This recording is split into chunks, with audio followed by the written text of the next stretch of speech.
Hey everyone, Rob here.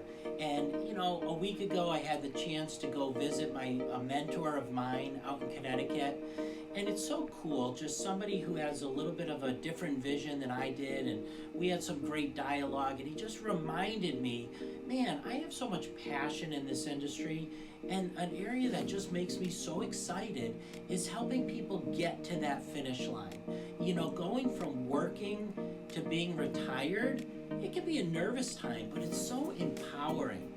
How do you get there? And I just love when we're able to take people through that. And so as I'm spending time this year, my goal is we're going to run an educational workshop, and it's going to be called Empowering Retirement. How do we, from 5 or 10 years prior to retirement, make this transition? And it's not a one-day plan. It's a period of time. It's a progress. And you need a coach to get you from where you are working to where you want to be retired, having that free time. But it's a big change, going from getting a paycheck to now having Social Security, money off of your assets.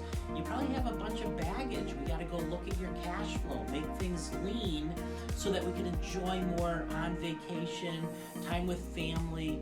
Oh my gosh, for almost everybody's time with their grandkids. It's just a cool experience watching people go through these transitions. And so I look forward to seeing you in the upcoming year and see how I might be able to help you through your next transition.